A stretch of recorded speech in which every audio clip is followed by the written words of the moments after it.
तो अभी मैं सीटेड जुलाई के लिए एसएसटी का क्लास ही देख रही हूँ। फ्रेंड्स, मैं कामनी आप सभी का स्वागत करती हूँ कामनी ऑफिशियल में। गुड मॉर्निंग दोस्तों, राधे राधे, जय श्री कृष्ण। तो आज स्कूल में छुट्टी है तो मैं रूम पे हूँ, तो सोची आप लोगों से आज का ब्लॉग शेयर करती हूँ। तो देख सकते हैं मेरे लड्डू गोपाल जी को।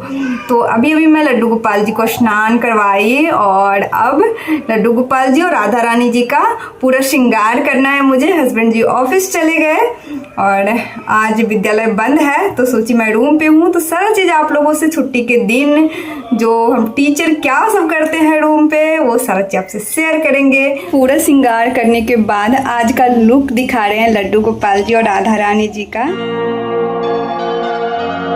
अब जो मैं भोग बनाई हूँ वो लड्डू गोपाल जी और राधा रानी जी को खिलाऊंगी और हस्बैंड जी को सुबह सुबह मैं लंच बना के दे दी। ऑफिस चले गए, उसके बाद पूरे किचन की साफ सफाई करने के बाद ये भोग बनाई। मैं आई अभी छत पे इसलिए क्योंकि मुझे तुलसी का पत्ता लेना है और साथ में फूल भी लेना है। बहुत सारा फूल खिला हुआ है, इतना क्यूट लग रहा है ये छोटा सा गुलाब का फूल।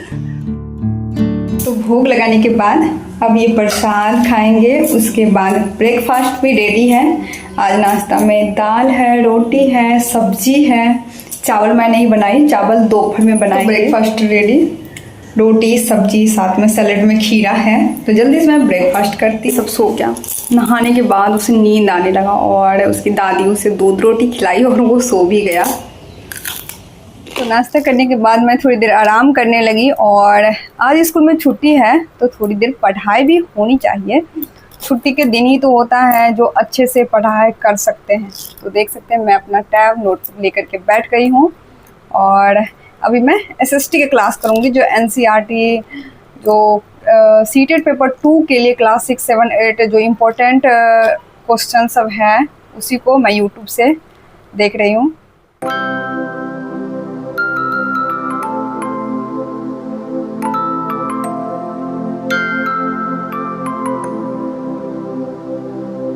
आ चुकी हूँ किचन, जहाँ मैं चावल और दाल तो बना ली और अब बन रहा है गरम गरम कचरी, जो कि है चने की दाल को मैं पीस करके और प्याज की ये कचरी बना रही हूँ, जो कि खाने में बहुत ज़्यादा टेस्टी लगता है। तो मैं सोची दोपहर के खाना में कुछ स्पेशल तो होना चाहिए। चावल दाल सब्जी और प्याज की कचरी साथ में पापड़।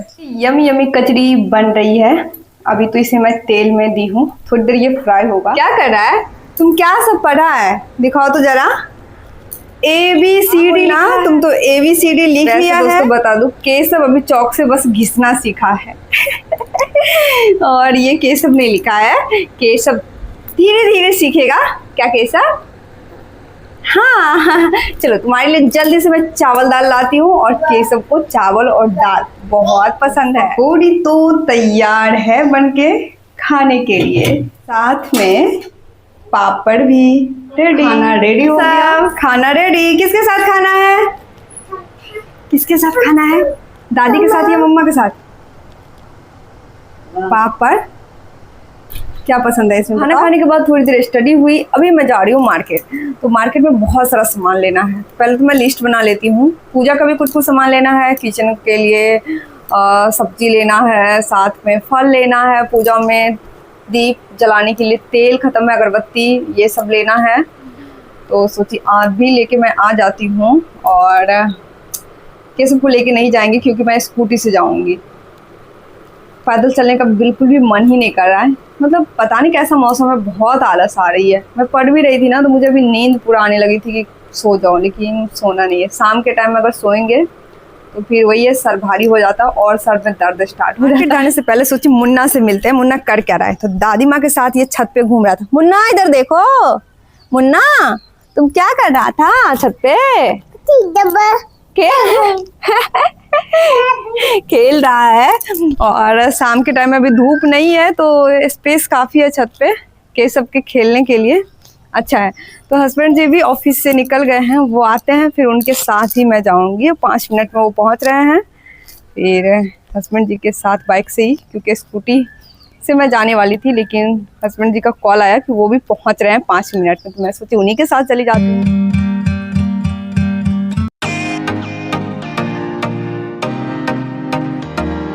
मार्केट से आने के बाद जल्दी से मैं डिनर बनाई और सब लोग डिनर कर लिए और मैं बैठ गई हूँ स्टडी करने के लिए। तो अभी मैं सीटेट जुलाई के लिए एसएसटी का क्लास ही देख रही हूँ। आज पॉलिटी का क्लास नहीं देख पाई। वैसे नेक्स्ट मंथ अप्रैल में मैं पटना जाऊंगी, तो वहाँ पीजी सेकेंड ईयर का गेस पेपर भी मुझे लेना है और पटना से ही मैं फर्स्ट ईयर के लिए भी गेस पेपर मंगवाई थी। उससे टोटल क्वेश्चन जो इग्नू से जो मैं पीजी कर रही हूँ उसमें पूछा जाता है एग्ज़ाम में, वो सारा क्वेश्चन उस गेस पेपर से मिल जाता है। तो अगर नेक्स्ट मंथ जब मैं पटना जाऊंगी तो वो गेस पेपर मैं सेकेंड ईयर के लिए ख़रीद लूँगी और सेकेंड ईयर का एग्ज़ाम भी दिसंबर तक होगा, क्योंकि फर्स्ट ईयर का भी दिसंबर में ही हुआ था। अभी सीटेट जुलाई के लिए मैं पढ़ रही हूँ। कमेंट आया था कि 24 से 26 सेशन में डीएलएड कर रहे हैं, क्या मैं सीटेट का एग्ज़ाम दे सकती हूँ? हाँ, बिल्कुल दे सकते हैं और वो वैलिड भी रहेगा हमेशा के लिए। तो ऐसा नहीं है कि आप का डीएलएड कंप्लीट हो जाए तभी आप सीटेट एग्ज़ाम दे सकते हैं। आप डीएलएड में एडमिशन ले लिए उसके बाद आप कभी भी सीटेट का एग्ज़ाम दे सकते हैं। सीटेट पेपर 1 पेपर 2 में 90 मार्क तो सबके लिए जो है वो कॉमन है, चाहे पेपर 1 वालों के लिए है या पेपर 2 वालों के लिए, क्योंकि 30 मार्क सीडीपी और 60 मार्क लैंग्वेज पेपर 1 और लैंग्वेज 2 जो है वो 90 मार्क जो है वो पेपर 1 पेपर 2 दोनों के लिए सेम है। और अंतर हो जाता है 60 मार्क का, जिसका पेपर 2 है उनके लिए एसएसटी वालों के लिए एसएसटी, और जिनका साइंस है मैथ साइंस तो उनके लिए मैथ साइंस 60 मार्क। और पेपर 1 में आपको 30 मार्क्स मैथ रहेगा और 30 मार्क्स ईवीएस रहेगा। तो बस इतना ही चेंज होता है। और जो डीएलएड के साथ ग्रेजुएशन जिनका कंप्लीट हो गया है वो पेपर 1 पेपर 2 दोनों दे सकते हैं। बाकी जो बीएड किए हैं वो सिर्फ पेपर 2 दे तो सही है, क्योंकि आपको तो पता है कि अभी हर जगह से बीएड वालों को पीआरटी से निकाल दिया गया है, चाहे वो केंद्रीय विद्यालय का एग्ज़ाम हो या किसी भी स्टेट का एग्ज़ाम हो। तो उसमें सिर्फ जो पीआरटी में डीएलएड वाले ही अप्लाई करेंगे, तो डीएलएड जो किए हैं वही पेपर 1 दे तो उनके लिए फ़ायदेमंद है।